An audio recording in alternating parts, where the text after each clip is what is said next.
আমার গল্পপ্রিয় বন্ধুরা, কেমন আছো তোমরা? আশা করি ভালো আছো, আমিও ভালো আছি।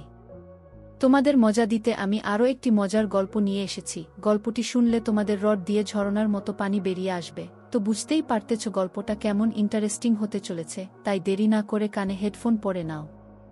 আর যারা আমার সাথে কথা বলতে চাও বা ইমো নাম্বার পেতে চাও, আমি ভিডিওর মধ্যে নাম্বার দিয়ে দেব, আপনারা ভিডিও কলে আমার সাথে মজা করতে পারবেন। চলো তবে আর দেরি না করে শুরু করা যাক। আমার বয়স যখন 16, তখন আমি ক্লাস 10-এ পড়ি। ক্যান্সারে আক্রান্ত হয়ে হঠাৎ একদিন আমার মা মারা গেলেন। বাবা বয়স তখন প্রায় 45। আত্মীয় স্বজন, পাড়া প্রতিবেশী সবাই মিলে বাবাকে বলল আবার বিয়ে করতে। বাবা প্রথমে রাজি না হলেও তাদের জড়াজড়িতে শেষ পর্যন্ত রাজি না হয়ে পারলেন না।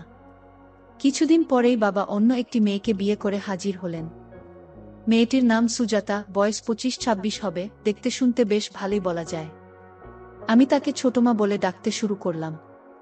ছোটমার ব্যবহার বেশ ভালোই ছিল, কিছুদিনের মধ্যে তার সঙ্গে আমার বেশ ভাব হয়ে গেল। তবে আমি তাকে ছোটমা বলে ডাকলেও আমার দিদির মতোই দেখতাম। তো এইভাবে দিনগুলো কেটে যাচ্ছিল। আমি ছাত্র হিসাবে বেশ ভালোই ছিলাম, রেজাল্টও খারাপ হতো না। আমার এইচএসসি পরীক্ষা শেষ। সারাদিন আমাকে বাসায় একা থাকতে হয়।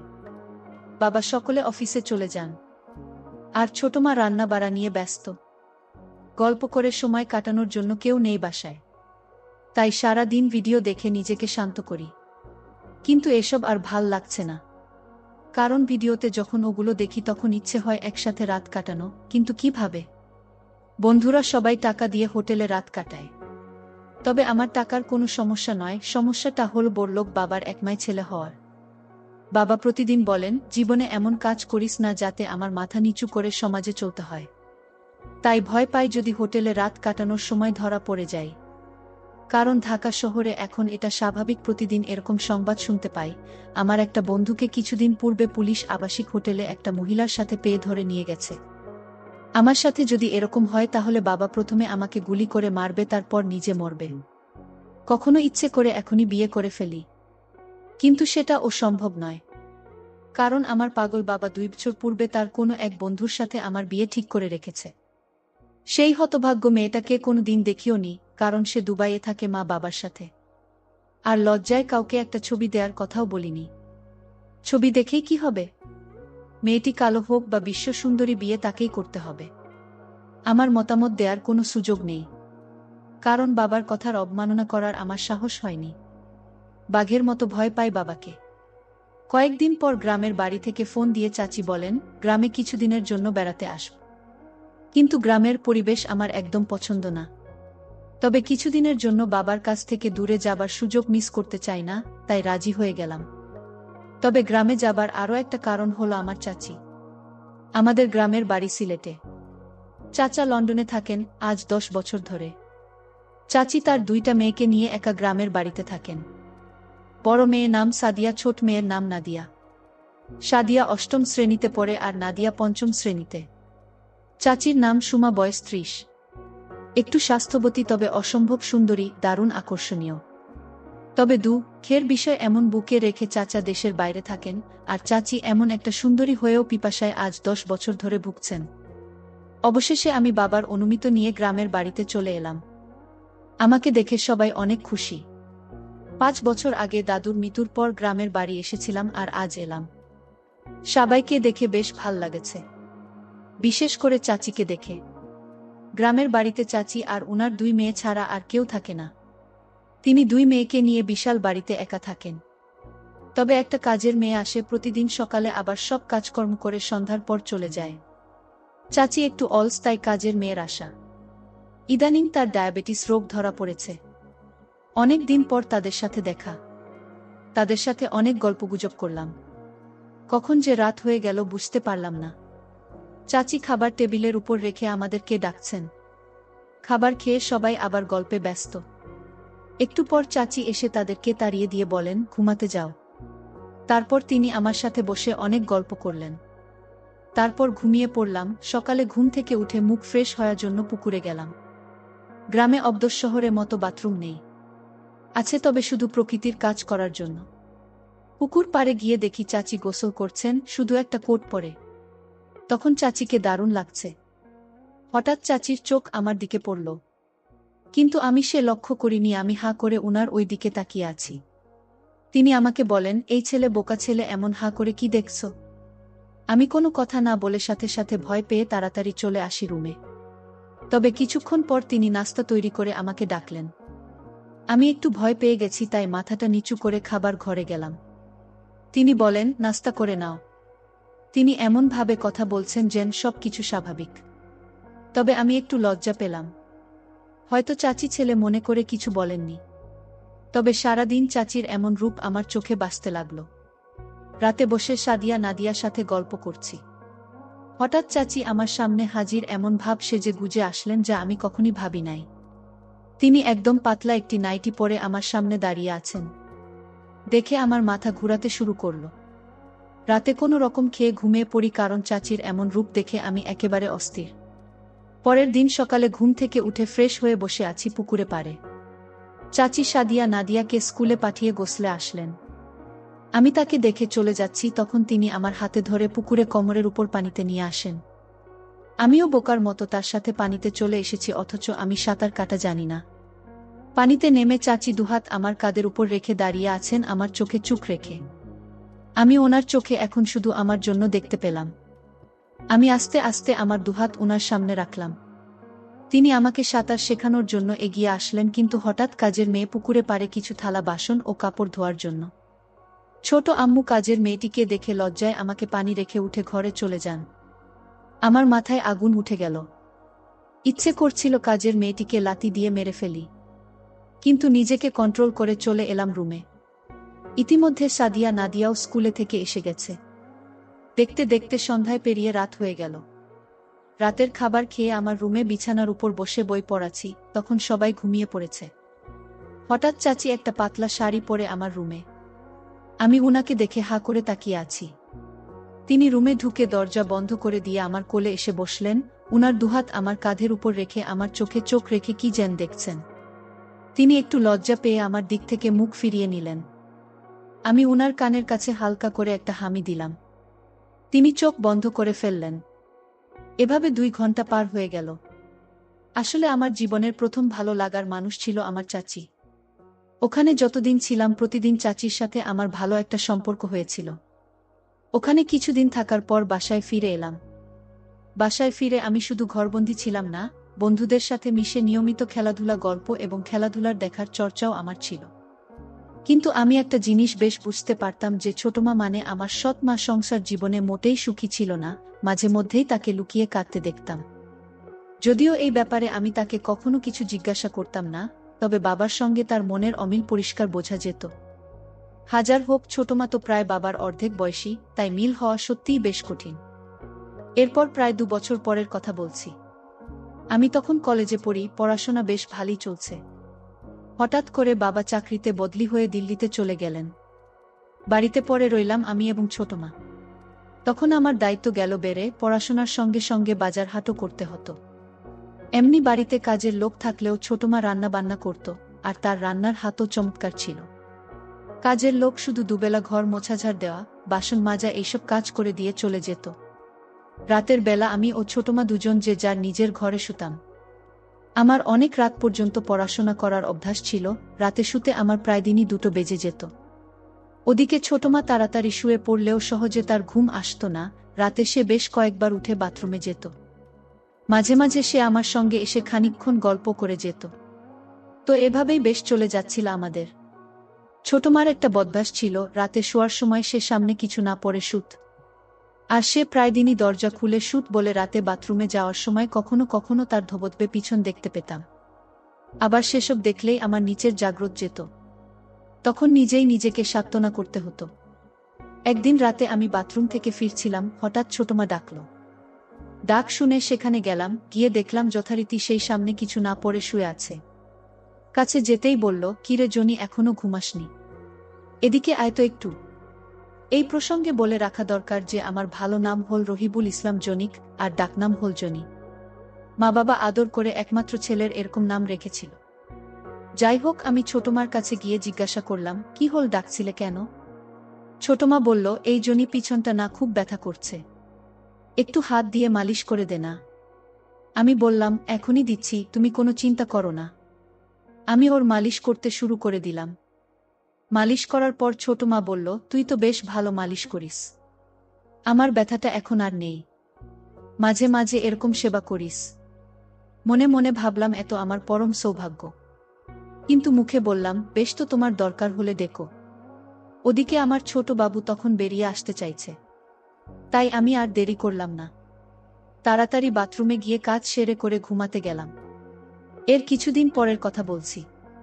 তখন গরমের ছুটিতে কলেজ বন্ধ ছিল। চারিদিকে এত গরম পড়েছে যে লোকেদের হাসফাস অবস্থা। ছোটমা আবার একদম গরম সহ্য করতে পারত না, দিনে কম করে তো দুবার স্নান করতই। এরকমই একটা গরমের দিন বিকেলবেলা ছোটমা আমাদের বাড়ির ভিতরের দিকে টেপ কলের জল থেকে স্নান করছিল। পরনে রয়েছে শুধুমাত্র শাড়ি, আর শাড়ির আঁচলটা তার কাঁধের উপর রাখা। আমি কি একটা কারণে সেখান দিয়ে তখন যাচ্ছিলাম, আমাকে দেখতে পেয়ে সে বলল, এই জন্যই আমার পিঠে একটু সাবান ঘষে দিবি, বড্ড ঘামাচি হয়েছে। এই কথা শোনার সঙ্গে সঙ্গেই আমার ভেতরটা তিরিং করে নেচে উঠল। আমি বললাম, দিচ্ছি, কিন্তু তার আগে তুমি আমার দিকে পিঠ দিয়ে বস। ছোটমা তাই করল। আমি প্রথমে হাত দিয়ে ওর পিঠে ভালো করে সাবান বুলিয়ে দিচ্ছিলাম, বেশ যত্ন করে। বেশ কিছুক্ষণ ধরে সাবান বোলানোর পর ছোটমা বলল, নে এবার জল দিয়ে পিঠটা ধুয়ে দে তো। আমি তাই করলাম। কিন্তু আমার না মন খারাপ হয়ে গেল, ভাবলাম আরও কিছুক্ষণ এরকম চললে বেশ হতো। তবে আমাকে অবাক করে দিয়ে সে বলল, আর একবার সাবান ঘষে দে তো। এবার ঘাড়েও সাবান দিবি, কিন্তু আগের বার বলতে ভুলে গেছিলাম। আমার আনন্দ তখন দেখে কে! আমি তো জোর উৎসাহে সাবান ওর ঘাড়ে ও পিঠে ঘষা শুরু করে দিলাম। অনেকক্ষণ ধরে এই জিনিস চলল। এরপর ছোটমা বলল, এবার সাবানটা রেখে শুধু হাত দিয়ে পিঠটা ডলে দে তো। আমি তাই করতে লাগলাম। হঠাৎ আমার হাতে লেগে তার কাঁধের উপর রাখা সরে গেল, ফলে তার বেরিয়ে পড়ল। আর তা দেখে আমার বাবাজি তো ফুলে রাগ হয়ে গেল। এরপর আমি আর সেখানে দাঁড়িয়ে না থেকে সরি বলে কেটে পড়ে বাথরুমে চলে গেলাম কাজ সারতে। এর দুদিন পরের কথা। ছোটমা সেদিন দুপুরে ঘুমাচ্ছিল, আর আমি তখন ঘরে বসে পড়াশোনা করছিলাম।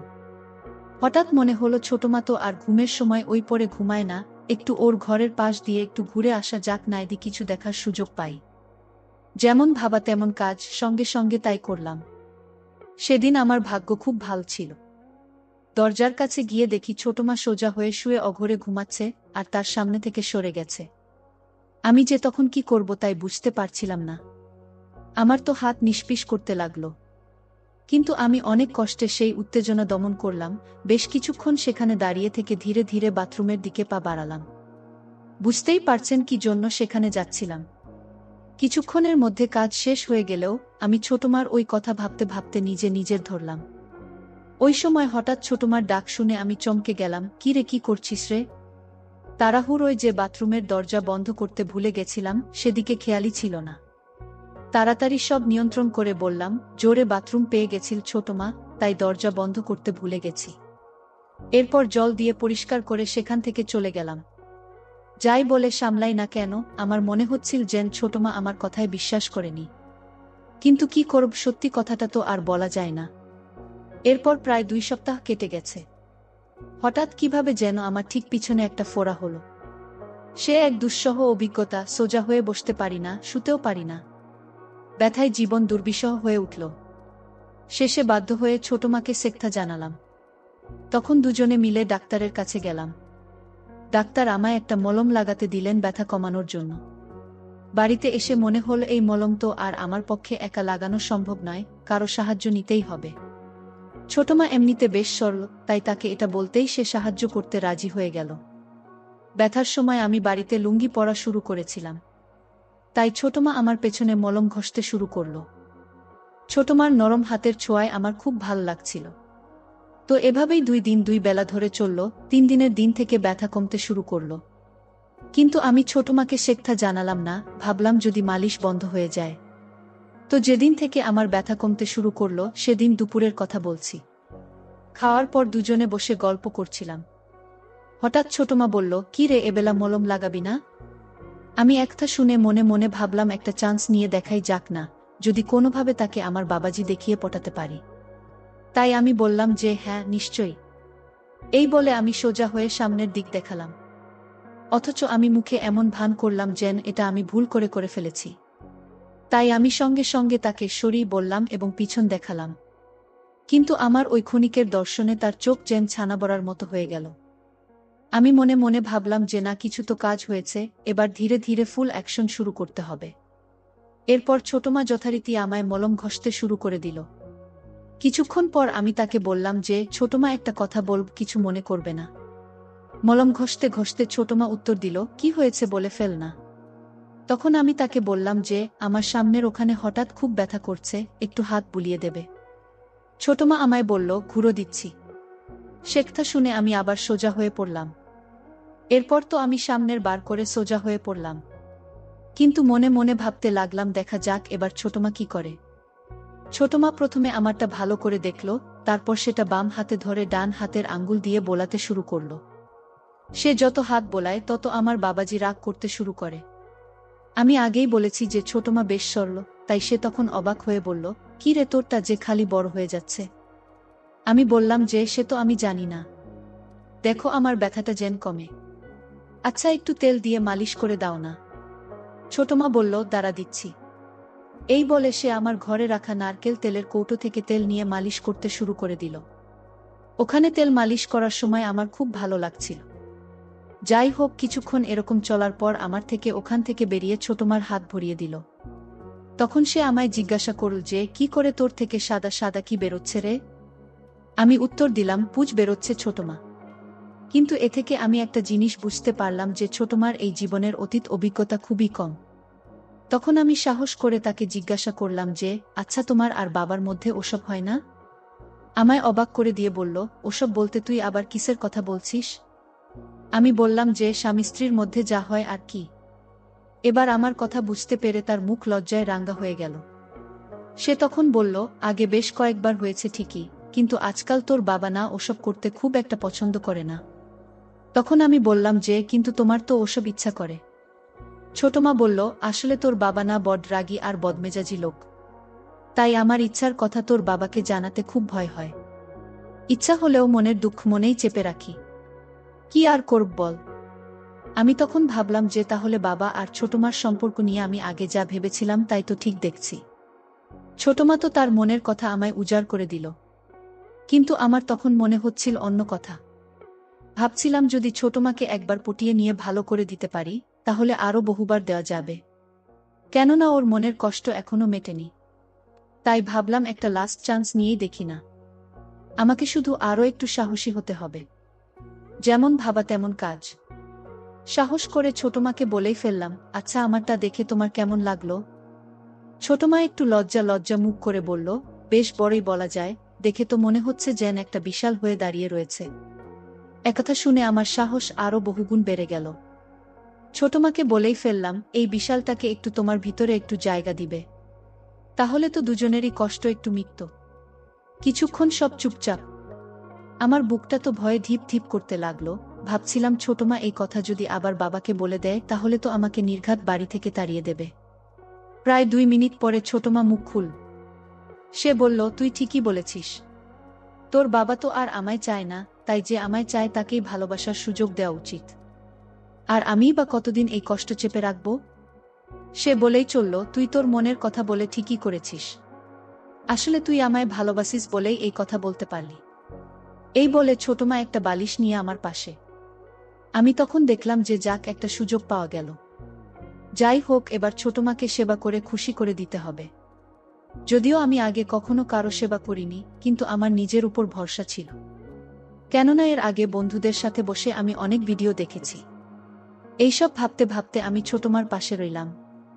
সঙ্গে সঙ্গে সেও আমায় ধরল আর আমার ব্যথার উপর হাত বোলাতে লাগল। এভাবে প্রায় 1 ঘন্টা চলল। আজকের গল্পটি এ পর্যন্ত। এতক্ষণ সাথে থাকার জন্য ধন্যবাদ। দেখা হবে পরবর্তী কোনো ভিডিওতে।